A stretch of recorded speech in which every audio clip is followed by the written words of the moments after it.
Skate parka egiteko lanak martxan. Lekitoko lagunkoitasun diagnostikotik ateratako emaitzak. Hurrengo egunetan gustu guztietarako ekintzak izango ditugu. Zapran gagoz, Euskal Eskola Publikoaren jaiaren balorazioa. Asteleneko ekaitzak kalte ugari eragin zituen komertzioetan. Astebururako giro eguzkitsua eta beroa. Lekiton egin daitekeen kirol eskaintza zabalari, beste aukera berri bat gehituko zaio hurrengo asteetan. Urteetan egindako eskaria betez, skate parka egingo da Larrotegi kirolgunean, zehazki futbol zelaiaren ondoan. Duela aste batzuk hasi ziren lanei esker, Lekitoko skate zaleek aukera anitzeko gunea izango dute eskura. Hasi ninpentsaten bat Lekiton talde bat faltazala skatekua, da hortik aurrera ja zinean komando rampagako taldia sortu genuan. Orduan pentsatzen faltia dagoela rampa bat Lekiton publikua, eta orduan hasi ginen pizkatxua mobitzen, jentia erakartzen pizkatxu bat dendara eta holan. Gune honen diseinua Lekitoko skaterrekin elkarlanean eginda, haien behar eta nahiak betetzeko helburuarekin. Zute enpresia jauia eta beraz diseinaten, berak diseinu bat egin da neuri bialdu. Nik hemen dikendu hau da ipina hemen, da azkenian lortu genuen antxa bat kombi bowl da estatu batuetan dago skate park famoso bat. Interesantioen gauzia, jentia anima etxen da bata berba etxosu betez bestia, eskusi nora erju naize, Lekitxora etorri naize, patinaten ikusago piztia da, ikusago maniobra, garrazkizia, revistetan, zain horretanak eruten dau, bun bateran. Skateparkaren kokapenerako kontuan izan dira Larrotegin praktikatzen diren gainontzeko kirolguneak. Denen arteko elkarbizitza azken finean. Lanak hurrengo asteetan amaitzea aurre ikusten da. Gogoratu gainera, uztailaren 28an, skate eguna ospatuko dela. Goizean umeentzako ekintzak egongo dira eta arratsaldean kontzertuak zein profesionalen erakustaldia. Duela aste batzuk, Lekitoko lagunkoitasun diagnostikoaren emaitzen aurkezpena egin zen.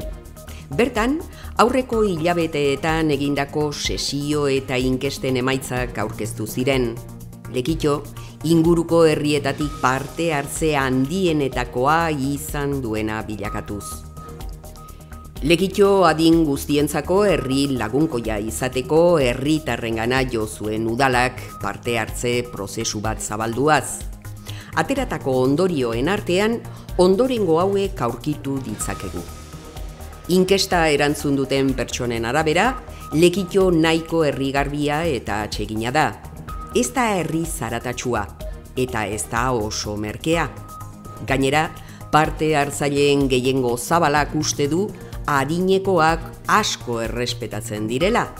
Aldiz, 80 urte baino gehiagokoak errespetua baxuagoa dela diote. Lekitoko lagunkoitasun diagnostikoaren inguruko informazio eta emaitza guztiak zeintzuk izan diren ezagutzeko, sartu www.lekeitio.eus webgunean. Asteburu honetan, Ama Dominikarren Fundazioak Elizbarrutiko emakumezko komunitaterik zaharrenak 650 urte beteko ditu. Azken 6 mende eta erdian, Santo Domingo komentuak Lekitorekin lotura du. 1368tik geroztik, gaur egun arte. Hori dela eta bihar 6:30 Santo Domingo 6 mende terdi Lekiton izeneko hitzaldia egongo da komentuko elizan. Bestalde egun hauetan, Juan Isasiren akuarelen erakusketa dugu Barandiaran aretoan. Lekitotik Lekitora izenpean, herri toki ezberdinetako margolanak erakutsiko ditu Isasik domeka honetara arte. Eta domekan, Lekitxo musika bandaren bailableak izango ditugu plazan iluntzeko 8:00 aurrera. Asteartean uztailaren 10ean, San Kristobal egunean, elektrotxaranga egongo da eskolapean arratsaldeko 8:00 gaueko 11:00 burrumba taldearekin. Eta asteazkenean, Izuntza Arraun elkarteak antolatuta, Bizkaiko traineru txapelketako estropadak ospatuko dira arratsaldeko 7:00 aurrera Izuntzako badian. Eta ostegunean, uztailaren 12ean, Euskaraldiaren aurkezpen ekitaldia izango dugu Kulturretxeko Azkue aretoan arratsaldeko 7:00. Es una sensación indescriptible. Estás a solas con el horizonte infinito.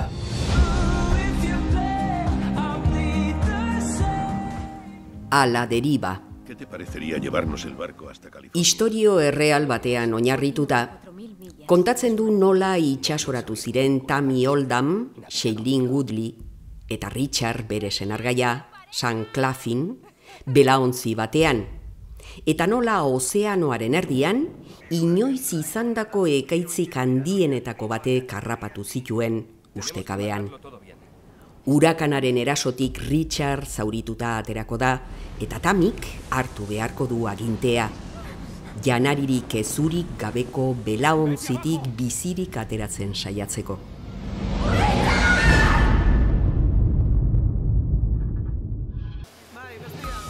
Hainbat kalte eragin zituen ekaitzak joan den astelenean, eta oraindik eraginak pairatzen ari gara.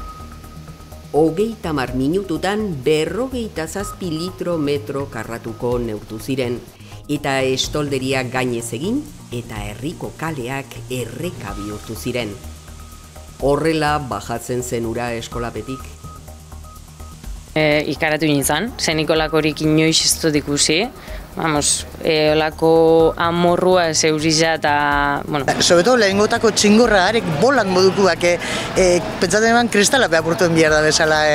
Dendan topa gendun ura, zikina dana, produktuak librain dira, baina bueno, on muebliak eta ia zelan reakzionaten da ben, ze bustin zirin. 10 sentimetro gurreko iduguz, batun dugu txarrena da, guria papela dela, liburuak, papela, eta hori bat tarda itzen da bela asko zikatzen, eta txupaten da belako segidan, da bai egurra bebai, kaltetuta daukagu, eta bueno. Kiroldegian eta zineman ere, kalteak eragin zituen. Ekaitzaren unean haizeak gogorra astindu zuen, eta 120 kilometro orduko haize boladak neurtu ziren. Ondorioz, Uribarren parkeko zuhaitzak ezin izan zuen enbata jasan. Tximistak bata bestearen atzetik, eta herritarrek neke zahaztuko duten ekaitz ikaragarria izan zen. Gaur oraindik kalteak begibistakoak dira. Izuntza hondartza itxi behar izan da errekak ekarritako ura kutsatuta dagoelako. Sorosleek ez bainatzea gomendatzen dute uraren analisiak behar bezala dagoela ziurtatu bitartian.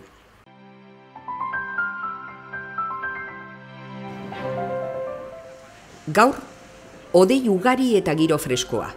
Hodei geruza lodia izan dugu ia egun osoan, eta euria egindu noizbeinka, batez ere goizean. Gainera, temperatura maksimoak 20 eta 22 gradu zentigradu artekoak izan dira. Barikuan hobera egingo du eguraldiak. Goizeko lehen orduetan eta iluntzian hodei ugari izango ditugu, baina eguneko erdiko orduetan eguzkitsu egongo da. Baliteke goizeko lehen orduetan euri langar pixka bat egitea.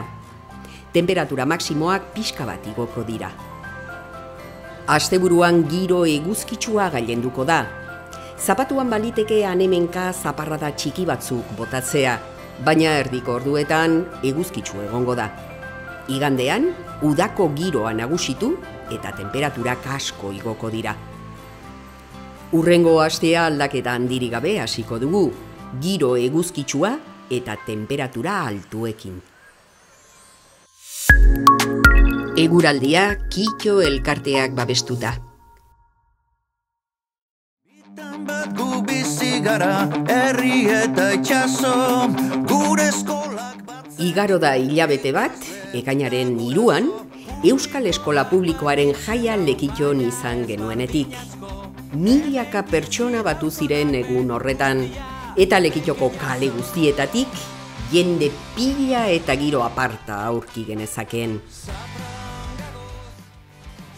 Baina Zaprangagoz jaia, egun bakarreko ospakizuna baino gehiago izan da. Ortosuan egin dira kirol ekimen pilo bat, egin dira bebai kulturiagaz lotuta beste ekimen pilo bat, eta gero nik esango neban beste ataltxu bat izango zala, herri ekimenak edo ni deituko neutzan, ez da, herri baskaria, kantuak, eta bar. Eta noski, Zaprangagozela esaten badugu, segituan burura etortzen zaiguna abestia da. Xabier Ramurizaren letrarekin eta Unai Egia eta Iñigito Txapelpunkek abestutako kanta oraindik buruan bueltaka izango duzue, eta baita abestirako grabatutako bideoklipa ere. Nik uste jai egunean nik azpamarratuko nebala gauza diferentiak. Batetik, herritarren laguntza, eduki genduan, jaso genduan laguntza. Pilo bat herriko kirol, kultur, pertsona ezagun, ez ezagun eta barren laguntzia. Aipatzekoa da, herri desberdinetatik Lekitora hainbat familia hurbildu zirela. Behin eta berriz esan dana, ez da, 40.000 pertsonatik gora, hori sekula besta gertatu Euskal Eskola Publiko baten jaizan, eta nik uste dut, erantzun hori, bikain hori izan dela, urte osoan egindako esfortzu eta lanagaitzik, ez? Euskal Eskola Publikoaren jaia amaitu zen Lekiton, baina izandako arrakasta eta oihartzunak oroimenean jarraituko dute. Zapran egon gara, gagoz, eta etorkizunean argi dago Zapran egongo gariela, ez da? Eta eskola publikoa da benetan Zapran dagona. Kasu honetan geu izan gara, Lekitxoko eskolia izan da, baina argita garbi dagona da, etorkizuna eta Euskal Hezkuntza sistemaren ardatza Euskal Eskola Publikoa dela, eta horixe da benetan Zapran egotia. Euskal Eskola Publikoa